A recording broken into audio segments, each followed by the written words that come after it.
C'est le facteur, What? monsieur. J'ai un colis pour vous. Eh bien, glissez-le sous la porte ainsi. Oh, j'ai bien peur qu'il soit trop épais, monsieur. Ah oui, ah ça va, ah j'arrive, ah tue. Saloperie de balance, tu vas te mourir. Oh, les tue, oh.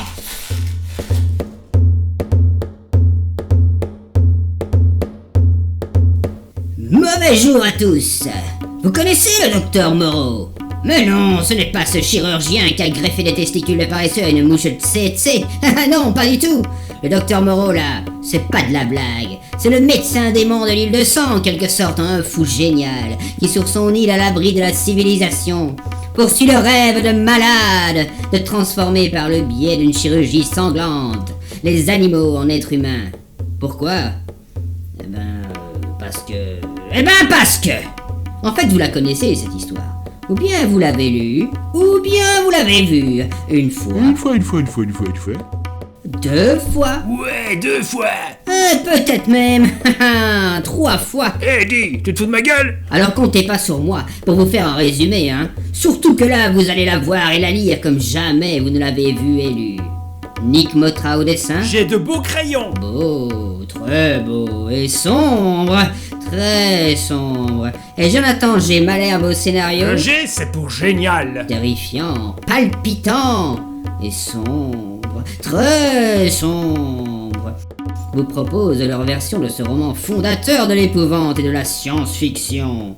Leur version, car tout en restant particulièrement fidèle à Herbert George Wells, Motra et Malherbe ont visiblement eu à cœur de faire ressortir le caractère tragique et la profonde tristesse de l'histoire et de ses personnages ambivalents. À commencer par le docteur Moreau, impitoyable praticien avant-gardiste, restant sourd à la souffrance de ses sujets d'étude, mais craignant ses créations et les réduisant en esclavage, pour peut-être ainsi refouler de manière irréversible sa part primale d'animalité. La BD est également, comme dans certains films importants de nos années 70 adorés, un récit initiatique, fait d'errance et de révélation qui transformera son personnage principal, le jeune Prendick, au plus profond de son être. On pense à Taylor, Charlton Heston, dans La planète des singes. Bonjour, c'est Charlton, je cherche mon veston. Ou Lord Morgan, Richard Harris, dans Un homme nommé Cheval. Aïe. Une histoire riche, au découpage cinématographique et dynamique, aux ambiances cauchemardesques maîtrisées, évitant la surenchère spectaculaire inutile et favorisant une progression lente vers un dénouement amer dans les flammes, la souffrance et la mort.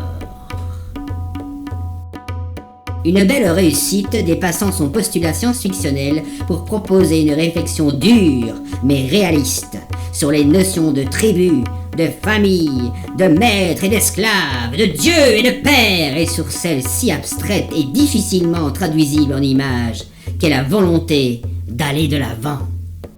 Voilà. Quoi? Qu'est-ce qu'il y a?